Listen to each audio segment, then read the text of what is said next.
Hello, everyone, and welcome to Lexi's Book Nook. I am Lexi. I am your host. This is my booktube channel where we talk about books and book club recommendations, whether it's from local book clubs from somewhere else that you're a part of, or Reese Witherspoon Book Club picks. For this episode is a bonus episode. So if you listen to my podcast, I have 2 episodes per month, and the first one of the month is at the beginning, where I'll talk about all the books that I'll be reading. 2 books, one each for 2 different book clubs I'm a part of, Reese Witherspoon Book Club, and then books on my TBR list. The second episode of the month, I'll go through all those books. Hopefully I read through all of them, and I'll go over the summary, my thoughts on the book, and some common book club questions.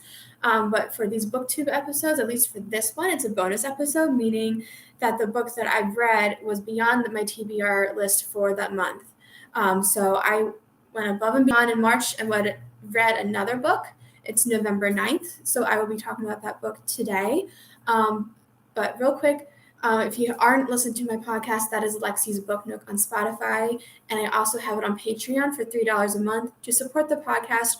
And also, you get to see my face like you are right now. You get to see my book nook, get inspiration for your own, and see the book covers. So it's on Spotify for free, Patreon for $3 per month to promote the podcast and help support it.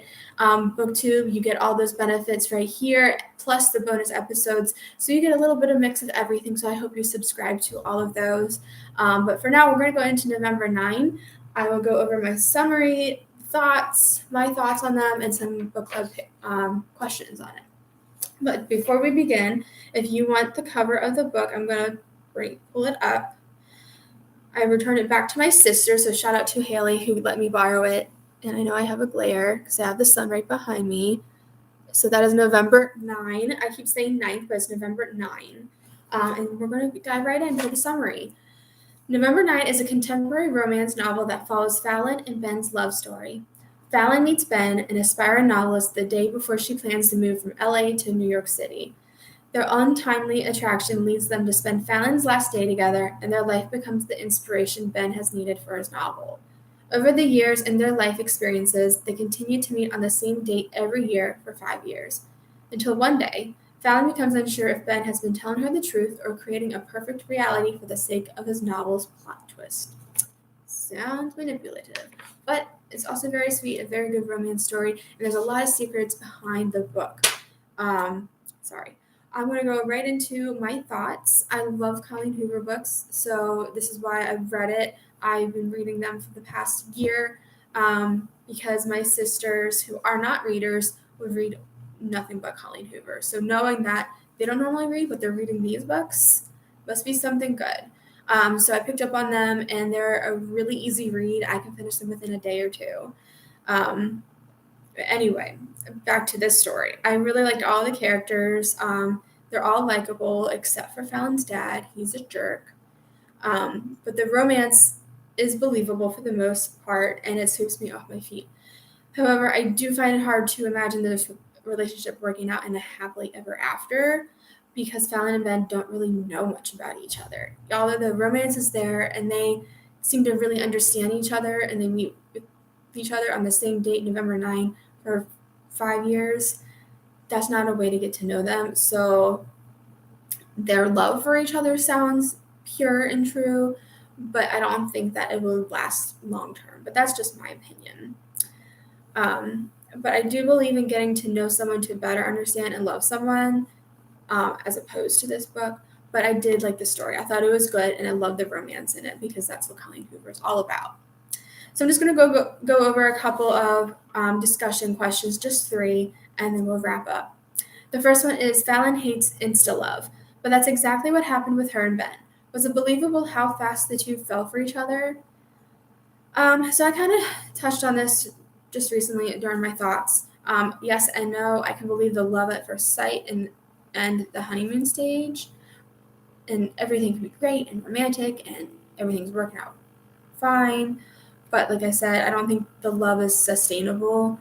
It doesn't seem like they have a foundation, and I don't know if they really know each other enough to support and care for each other for the rest of their lives. So yes and no. I think they do truly care for each other, but I don't think that it's sustainable. Second question, how believable do you think the plot was? Can you really fall in love with someone you only see once a year? And again, I kind of touched on this already, so I'm kind of going over the questions and my thoughts. But I can see the part where you can fall in love with that person all over again, kind of like Groundhog Day, and you see that person for who they are. But and in my experience, I have fallen in love with the same person more than once, like breaking up and then falling back in love with them again, especially over like a year or so. But there shouldn't have to be that gap, and there shouldn't be like a second chance. I do believe in second chances, but that's like kind of separate from this story with the romance. There shouldn't have to be that gap. So, long answer, short, yes, I think the plot can be believable. And the last question, I'm going to start off with a quote and then the question.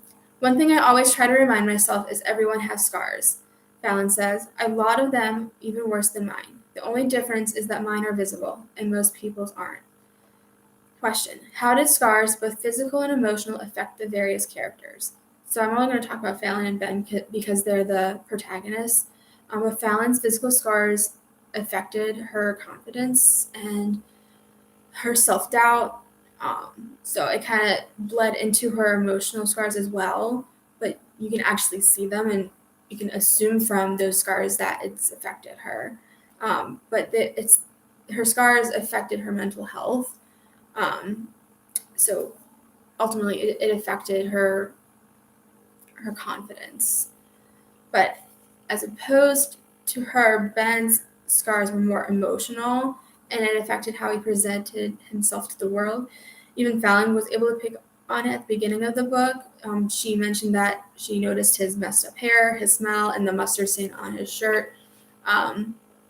So his scars internally bled out physically. And there's just a lot of baggage that he carried that he tried to hide, but Fallon was able to see it through physical signs. And he also had a lot of scars emotionally because of his mother's death. He blamed himself as well for Fallon's scars and carried those scars on his heart and tried to hide them from Fallon, although she did not know about that. His scars, I guess, in the physical sense of his guilt for being the reason that Fallon had her scars, were shown in the manuscript that he eventually let Fallon read. So all of his scars were emotional, but they were exhibited in physical signs.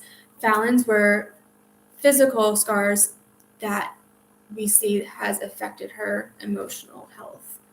So they're kind of like mirror images of each other, and I think that's where they kind of pair well as a couple.